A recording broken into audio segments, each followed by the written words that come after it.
Cette marche s'inscrit un petit peu dans une tradition. Depuis 6 ans, nous organisons chaque année, un collectif d'associations organise chaque année une marche blanche à l'occasion de la célébration de la journée internationale pour l'élimination des violences faites aux femmes. Mais cette année, on a voulu faire quelque chose de particulier puisque ça fait 15 jours qu'on est un petit peu sur le terrain. Là, c'est un peu l'aboutissement de cette quinzaine parce que cette année, c'est aussi la journée nationale pour la sensibilisation aux violences faites aux femmes. Donc il y a une double raison de célébrer et on sait aussi que l'année 2010 a été déclarée grande cause nationale pour les luttes contre les violences faites aux femmes. Donc nous essayons de plus en plus de sensibiliser, de conscientiser à ce problème, à ce fléau qui est vraiment extrêmement important à La Réunion comme ailleurs. Mais nous sommes à La Réunion et c'est à La Réunion que nous voudrions qu'il y ait des solutions, une progression quand même parce que les choses ne vont pas bien du tout. Cette marche, alors nous partons de la préfecture, enfin pas de la préfecture, du Barachois et nous irons au Jardin de l'État puisque l'année dernière a été inauguré au sein du Jardin de l'État un espace en hommage aux femmes qui ont été assassinées par leurs conjoints ou leurs ex-conjoints.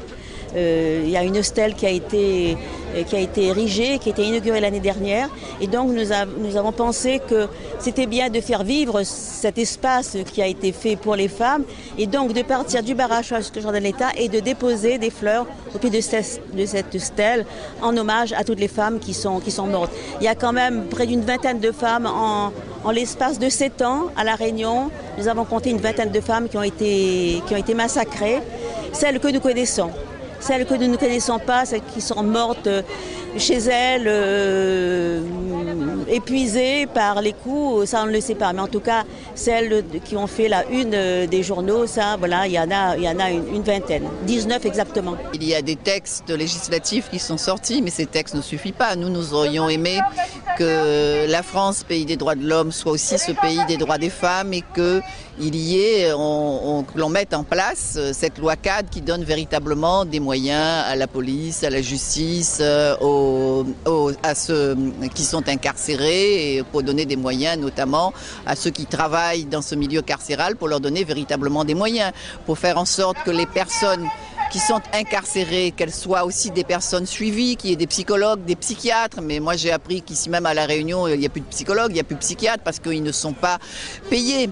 Et donc les chiffres, monsieur, les chiffres sont vraiment des chiffres terribles puisqu'il y a 75 000 femmes en France qui sont violées chaque année. Ça veut dire que toutes les 7 minutes, il y a une femme qui est violée, que c'est le crime qui est le plus jugé en cour d'assises et que ce sont souvent des petites filles de 9 ans, la plus jeune à 9 ans et donc et souvent ce sont des filles. Il y a des garçons aussi, mais majoritairement ce sont des filles. Et on le sait, tous les 2 jours et demi, il y a une femme qui décède sous les coups de son compagnon. Pour un homme, c'est seulement tous les 14 jours. Donc, la marche est encore longue. La semaine contre la violence faite aux femmes.